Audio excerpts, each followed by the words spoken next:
Team Naventic, scratch that. Team Naventic's Catapults win game number 1 versus Tempo Storm. Though granted, Team Naventic fought extremely well throughout the game. Yeah, 28 minutes was that game, and they did a lot of things right during that amount of time. Yeah, it wasn't, you know, minion wins are always weird, because you feel like, you're like, man, seriously, minions? But then you're also like, the amount of time and effort it took to get those minions to be there at that point in time, it's a bittersweet, you know, watching and playing, honestly. I'm thinking Naventic still is probably just fine with that victory, no matter how it came about. And that does put Tempo Storm down 1 game in the series. Granted, it is a best of 5, so let's see now if they're going to continue to choose first pick. That tends to be the trend for Tempo Storm, except when they lose game 1, and that game 1 is on Battlefield of Eternity. And in this case, that's what happened, so they have picked Battleground Choice, and we're going to Curse Hollow. That's the only time that's happened with Tempo Storm. I think it has happened 3 times that they have done that now. There is one other time where they picked Battleground Choice 2 that did not fall in with that. They almost always pick first pick, but they do, if they lose game 1 on Battlefield of Eternity, they will sometimes pick Battleground Choice for the next game. That's really interesting. Game 1 Battlefield. I don't think I've ever seen, I can't even think of a reason, like, you know, the justification as to, like, why is there a certain play style that BOE kind of aids to that they really want to avoid after losing on that map? Or they go to more, oh, maybe it could be momentum on their side. It could be that they have no comfort in risking like, map number 2. Come on, Battlefield again. We're just going to go somewhere where we know we can get a win. Yeah, and absolute confidence on the next win to make the series even, and then they never feel like they're playing behind. That could be it. That makes a lot of sense, actually, because I know playing down 0-2 in a series, reverse sweeps, mentality-wise, are devastating. Yeah. Tell us about that. It's just, I mean, it's worst-case scenario. You have to not risk. You have to win every single game back to back to back. You can't even drop for a moment. So, like, you can win 1 game, and you're like, okay, that was pretty neat, but you still have a mountain to climb. Then you get to game number 2, and you never want to take a single risk period because the entire time you're just like, oh, gosh, if I go out here, I die, I lose. Like, if you know what I mean? It's just, the worst part is when you make it to game 5, because then everything is just like, everybody's freaking out. Everybody's like, because then you got hope again, right? You started the series with hope, you get it back, and if you lose there, you're pretty much just going to suck your thumb all night and cry yourself to sleep because it's a bad day. Get your stuffed Brightwing. Yeah. Ours is taking a nap. Yeah, exactly. So let's talk Curse Hollow and Naventic and Tempo Storm. Tempo Storm, the last time they played on Curse versus Team Freedom, had the Illidan, Abathur, Greymane, Tyrael, very mobile, the Hunt composition. Naventic wants nothing to do with that. Just flat banning it, just not today. Tassadar is removed for Tempo Storm, so where does Naventic go for their first pick? It is going to be the Falstad, focusing on making sure they have that global. Falstad over the Dahaka makes a lot more sense on Cursed Hollow specifically, just because the boss control that Falstad provides, whereas Dahaka can just stand on it longer, really. Extra health bars. He can drag somebody off of it. Does not have the same kind of effect, as a gust. It's like, oh man, I got the everything but a minor sliver. How do I possibly get this? Dahaka drags it off. Not like a, oh man, there's no chance we win this boss. How do we do this? I'll just fly halfway across the map, gust from halfway through the map, and oh, we got it. Talking about boss control, Zarya grabbed for Tempo Storm. Have the shielding she can provide, as well as Expulsion Zone, and again, Greymane. The Greymane pick. We saw the Cursed Bullet last game. It had moments of greatness, other moments of just, oh yeah, that did some damage. Yepness. Yep, that's a spell in the game. But the Tempo Storm, Zarya, Greymane, having the shielder, Tempo Storm probably one of the most vocal teams when it comes to the shielding compositions, so the fact that they're going to have this here, they've got to be feeling pretty good here with this much in their draft. The Muradin for Naventic, but what's the next? Is it the Malf? I feel like there's no way it's not Malfurion. Gotta be support. It's got to be Malf. Like, I say that, but then we wait 13 seconds. Good deal. That's what I like to see, when it makes sense, you know? Yes, very strong 3 heroes picked for Team Naventic. Yeah. Makes it slightly harder for Tempo Storm to try to figure out who to ban versus them too. You've got one from each of the major roles. You've got some damage. You've got a very strong warrior, and then you have the favorite support, Malfurion. Tempo Storm, because of how open Naventic's draft is, has no strong ban that kind of stands out to me. My first thought would be if I don't want Arthas, I ban Arthas, but Tempo Storm wants Arthas.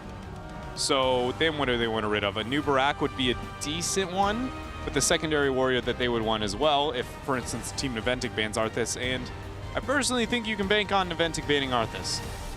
Zeratol? Could be one. It would work well into the composition Naventic has. Yeah. That's a good ban. Unless Tempo Storm want him for some Falstad hunting. Find out. Not what I thought, but gonna rid of one backliner? No way. They're gonna go with the Dahak over the Arthas. I thought for sure this would be an Arthas ban. There's no way you give them Zarya, Greymane, Arthas, right? Like, that's the scariest thing I've ever heard in my entire life. An Arthas who can give somebody else who already is another hybrid more damage and make him more survivable, like then slowing everybody for Execution or Greymane to do exactly what it says, execute. The Dahaka would be more for the Falstad to make sure they win in the globals. But then Naventic is in a team that pulls ahead through macro play. You know what I mean? Yeah, I think to have a Falstad is enough for Naventic. Yeah. It does feel like they're all in on this global strategy control. Yeah. Abathur and Dahaka bans, getting Falstad. And again, Tempo Storm has been in this situation before where they've been locked out of them and just ended up getting Illidan with the hunt.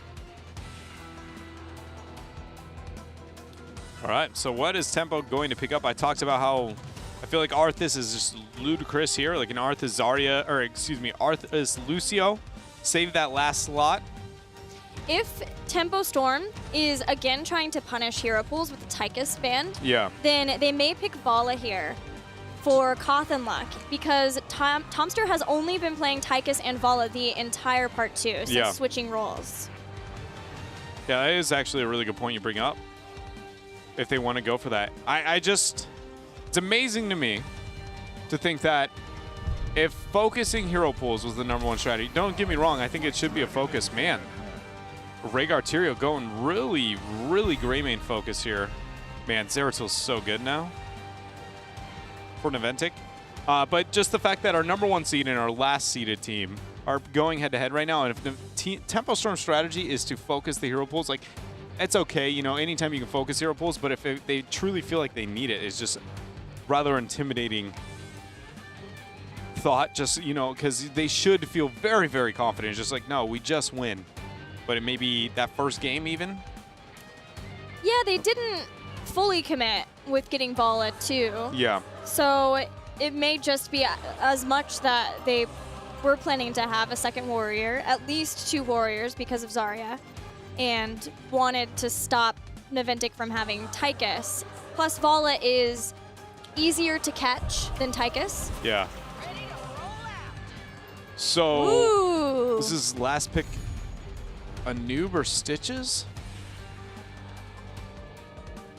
I know. Did you just say Stitches? I know I said it, I yeah. was writing, not really thinking too much, and then all of a sudden I heard a Stitches. If you're going to run Triple Warrior, I would rather Stitches over New Barak here. The large reason for that is just because Bile does decent into Arthas. Sergeant Hammer cannot be the problem that she wants to be. And you hook City all day. And with Tyrael, it does a lot of damage. You need a beefy warrior. A New Barak could do that too. But doesn't put as much threat into the Sergeant Hammer. If it's not a triple warrior composition, It's got to be Vala, right? yeah, another backliner. Cawthon can and has played Zarya before too, I think. What if you Yes. find out? I was going to say, what if you Zagara and he does it? Oh my gosh, I didn't say it because I thought that would be crazy. I don't know if I believe you. Yeah, okay, so the Zagara, Cawthon Luck. yes, is, again, one of his hero pool. Like, when you're talking about stabbing through the hero pool, the first thing that comes to my mind when I think of Cawthon Luck is Zagara.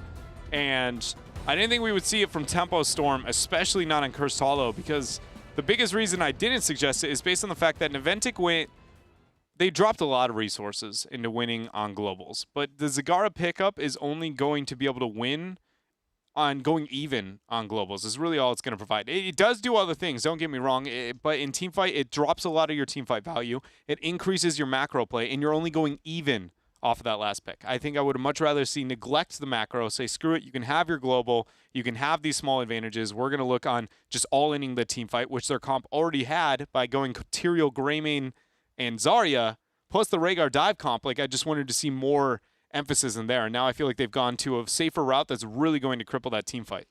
Well, they have a tremendous four-man if Zagara is going to be out. Having Tyrael, Zarya, and Rhaegar to just keep Greymane going for days is a way that they can play and then allow Zagara to do her thing. But with Sergeant Hammer to be able to get so much done every single time that Team Naventic sieges, and then Falstad is there. Unless Tempo Storm can force Falstad to fly in, yeah, it does seem like Tempo may not be able to get as much done taking down forts with Zagara before she gets 10 so that her Nidus network can be more terrifying. Yeah, and one of the problems of Zagara into the Sergeant Hammer is Zagara is really good at sieging.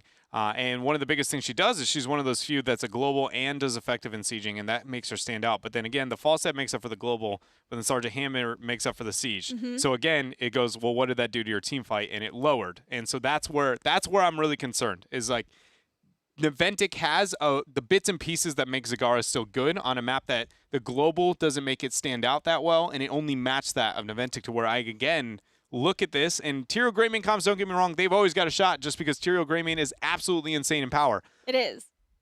But Naventic has a more forgiving, more well-rounded draft, just all around, than that of Tempo. Well, it's Zagara versus Sergeant Hammer, a throwback to the days of old as we get ready for game number 2 between Team Naventic and Tempo Storm.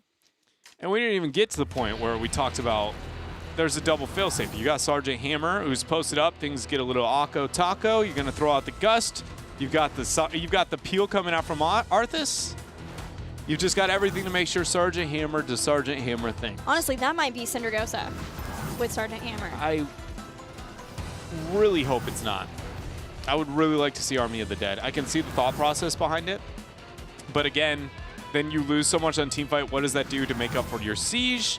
And when Sergeant Hammer already gets things in the long run, why would you force it to be on a timer and everybody else deathball while losing too much on your support? Because, you know, Army brings a lot of self-supporting into those team fights. Yeah, that's true. They can just siege when they have a curse. Yeah, like if this was Tomb, I think that would be an appealing strategy, right? It is how much does it gain to the map itself? And it's like, even if you all in and you got to keep off that on Curse Hollow, what does that really mean? It doesn't win you the game. By no means. It just gets a little bit more catapult pressure. You have to always worry about the tribute fight and, more importantly, the boss fight. Tempo Storm is hoping that with Zarya, again, they can be aggressive. You always want to try to take down towers when you have her because she can soak up some of the tower shots. But Tomster's here, so it'll be a 3-man just trying to make sure that they can keep Tomster at bay and not let him get any free siege at the same time. It'll be Zagara in the top lane, Tyrael trying his hand versus Falstad in mid for the laning setup. This is not going to be pretty for Zuna in this top lane at all. Zagara just bodies any melee pretty much, outside of maybe Sonya. Sonya can kind of spin to win and ignore everything. Ragnaros, I haven't played Ragnaros into Zag because Zag is still yet to be meta, even though she's popping up here and there. Hunter Killer pushes everyone back. It scares all back, and that gives her time to clear out the minion wave at least. But yes, Arthas will not have the best of time in top lane versus Zagara. I really feel like Naventic is not necessarily a dominant 3-man down here in their tri-lane, but they shouldn't be losing this as hard as they are. They could be putting a lot more pressure upwards with Tomster sitting farther back, but they're just kind of letting Tempo poke at him, and it's working out. It's one of those things that probably won't change the outcome of this game, but it does show a bit on mentality. Try to keep you up to date with the build for Zagara. Volatile Acid The Banelings can travel further, but most importantly, they deal bonus damage to non-hero targets. So she's full siege already at level 1. June went back to get the giant camp.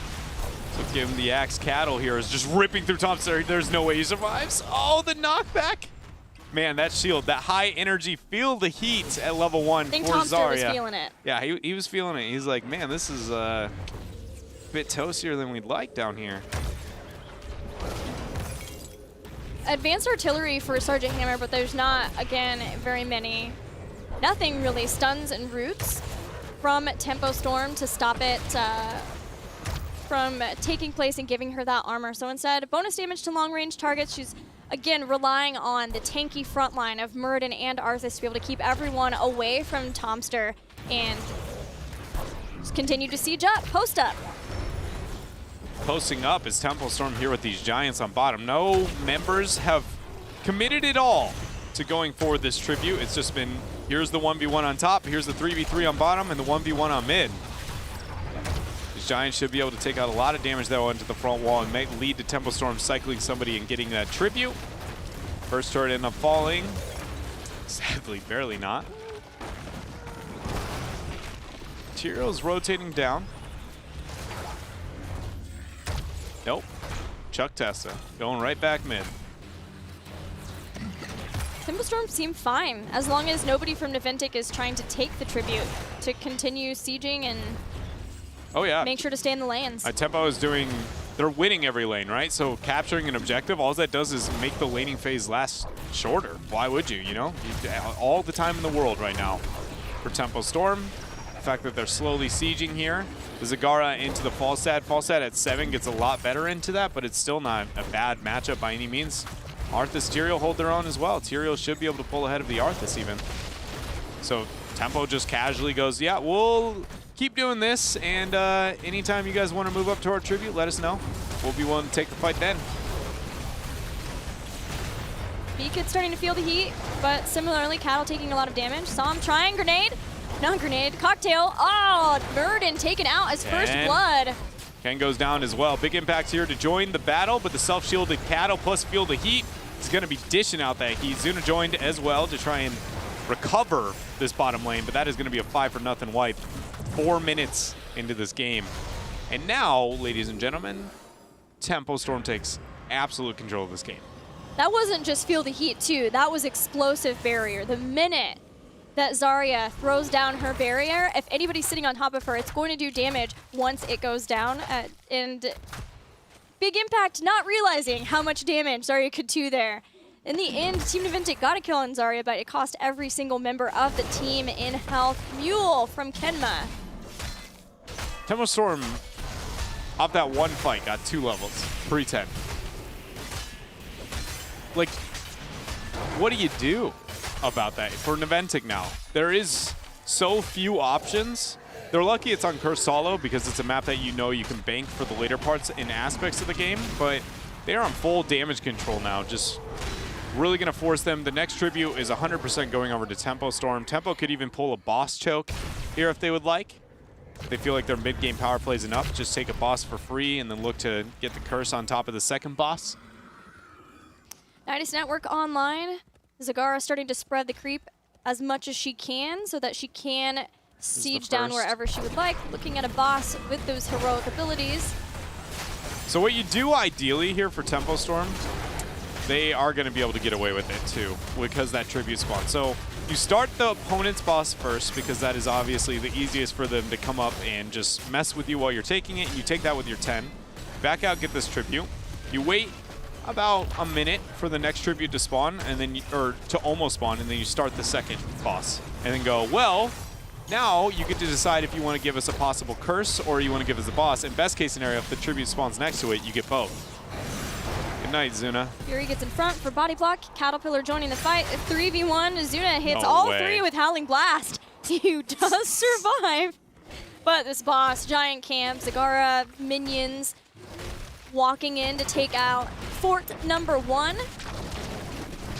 Let's see what they do. They're going to go for mid fort, it looks like, instead, rather than going for the double boss choke. It's going to be... Oh, are they even... They're still going to go? No way. They're going to double down. They're going to do it. I didn't know if they had enough time there, but with the Giants pressured out on bottom, I guess they have any time in the world. So what this does, as I talked about, the next tribute spawning, you just hold this boss. And look at this invade. The minute they see this, they look to force. They know Sergeant Hammer's on bottom. All in Zuna. Just, oh, they dropped Expulsion Zone before the boss is actually down. They have a shot. BFG! Gun! Gus, but it's stopped by Sanctification. It is all in at this point. Zuna is down already, but so will Greymane be taken out. Kenma low in health. B-Kid2 diving out, trying to retreat, but Fury will be able to chase him down. No problem. At least June will be. The dwarf that could. At least There he had we heart. go. That's something more than half of you at home watching could say. He gave it his all. He did. He stalled for a while, but that won't allow Naventic to contest this third and final tribute for Tempo Storm to get a curse. And this is what ideally Tempo Storm, when you have that much time, you want to wait for, is you capture the boss as you see the tribute, forcing the choke. Ken's dead. And this is going to be Tempo Storm with a 2-level lead, a boss, a curse. They've got themselves bottom and top 4 already. Can they get the keeps? That is all Tempo Storm is going to be looking for. And for a first tribute, if that is your focus, you're doing a good job. Boss almost taken out, but a 3-level lead for Tempo Storm with the 13 talent tier advantage. And still, these keeps, no aid to come to Naventic from it for 30 more seconds. While Tempo Storm post up here, sieging down this top keep, Zuna's gonna come around to the side, looking for the flank. They're going for a risky play. They're gonna try and force it. Thompson with the BFG keeps himself up. Beacon gets the Expulsion Zone. Twilight Dream's gonna drop. Ended up hitting 2. June is in a tough spot, gets the Ancestral, and Zuna is gonna be the first to fall. First to fall, but not done if Tempo Storm has anything to say about it. Thankfully for Naventic, they did not. Yeah, they realized the curse is about up. It's probably not best to be hanging out in your opponent's base anymore. Just go out, paint the map red. Look to do their thing elsewhere with this 16 talent tier that's going to be creeping up. Minimum of mid fort should be the focus for that. Honestly, bottom keep might be the best focus, just based on the fact that Naventic does not have enough tools to... I guess they have a pretty good anti-sieging comp, so Tempo Storm may not want to force a keep yet, even with 16 talents here, unless they're comfortable all-inning with the Sanctification and Greymane. And when it rains, it pours for Team Naventic. They have lost both bosses. They lost a full team wipe early on, and they lost a first curse, which caused the loss of their keep. But at least they have some time now before tributes start. They can even give up some tributes to try to get 16 for the comeback. It will be the biggest of mountains to climb to get back into this game for Team Naventic. Tempo Storm gets the mid fort. Are they going to rotate to the bottom keep? It looks like they are. This is going to be it. We get to find out. Oh, even if they get the pick on the fall set, that'd be cherry on top here. Can he force the Gus? He realizes he's all alone. Gets 3, man. It was cleansed No to make way. sure that Psalm was there. Curse bullet, fly away! Calculated. But cost you your keep probably, especially not having Gus to force this overextension. Fury is going to move up here, tanking it even before the minions and Zagara. Going to do work here onto the keep. The next keep of the game going over to Tempo. Sadly, I don't think that mule is going to be too effective. Yeah, it's Tempo Storm just got over whatever that was last game. They were like, we're kind of sick and tired of this. After one full 5-man wipe pre-10, and they were like, yep, that's game, thanks. And they have not let go of it so far. Boss is going to be started, sniffed out. They go in for it. Bit too late. Twilight Dreams drop. Kenma already falls. Ancestral does connect there onto Fury. Do we go for the Holy Ground spit over the wall? B-Kid lost his life. There is the Holy Ground.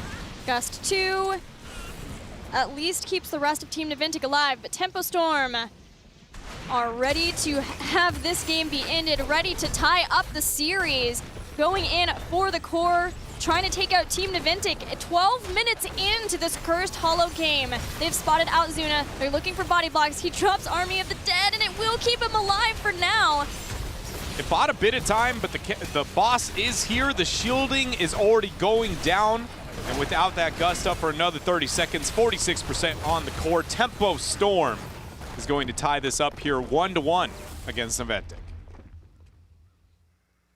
One insanely strong team fight early on, and Tempo Storm turned the entire map red so fast. With blood. Because they just killed everything. Yes. The entire game. I see where you were going with that. It's that one fight, we've seen that happen to Naventic before too. When they get full wiped before pre-10, it's just too much of a loss that they sacrifice too many resources for a high-risk play, doesn't pay off for them, and then end up being too far behind to even recover in the game. A difficult moment, a difficult game for Naventic, but Tempo Storm proving that their momentum isn't shaken. They are able to stay strong in their mindset.